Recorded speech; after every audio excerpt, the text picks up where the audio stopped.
On June 27, 1972, police officers apprehended 5 burglars at the Office DNC in the Watergate complex. 4 of the 5 men had previously been active in the Central Intelligence Agency's activities against Fidel Castro in Cuba. One of the 5 men was named James McCord. He was the secretary-chief of the committee to re-elect President Nixon. Soon after, the FBI identified 2 co-conspirators in the burglary, one of which was named Howard Hunt Jr. He was a former CIA agent who was recently employed to staff the White House.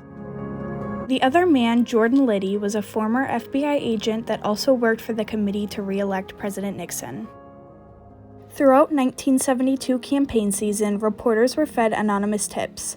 These tips told about Nixon's direct involvement with the wiretapping and break-ins that had been financed through illegal money laundering campaign contributions. Nixon's administration was also accused of stealing documents and bugging the Democratic Committee headquarters. Quote, the Watergate bugging incident stemmed from a massive campaign of political spying and sabotage conducted on behalf of President Nixon's re-election and directed by officials of the White House, part of a basic strategy of the Nixon re-election effort, end quote. The White House successfully framed these reporters as obsessive with pursuing a vendetta against President Nixon.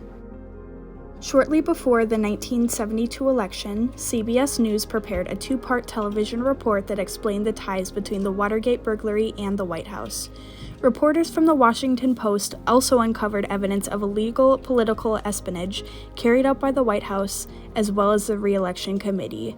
This included the existence of an illegal fund kept for the purpose of illegal spies hired by the committee. Despite the accusations, Nixon was re-elected in 1972. In January of 1973, the 5 burglars as well as Liddy and McCord pleaded guilty and were convicted. After sentencing, U.S. Court Judge John Ceresa read a letter from McCord saying that the White House had been conducting an extensive cover-up to conceal the connection with the break-in. In May of '73, the Senate Select Committee on Presidential Campaign Activities began televised proceedings that quickly escalated the Watergate affair.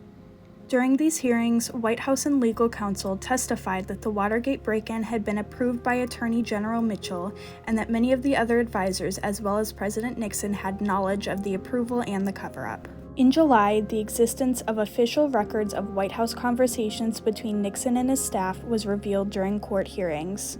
Public confidence in Nixon rapidly declined, and by the end of 1974, the House of Judiciary Committee had adopted 3 articles of impeachment against Nixon. 4 days after Nixon's tapes were publicly released, Nixon was the first president in American history to resign from office. On September 8th, he was pardoned from any criminal charges.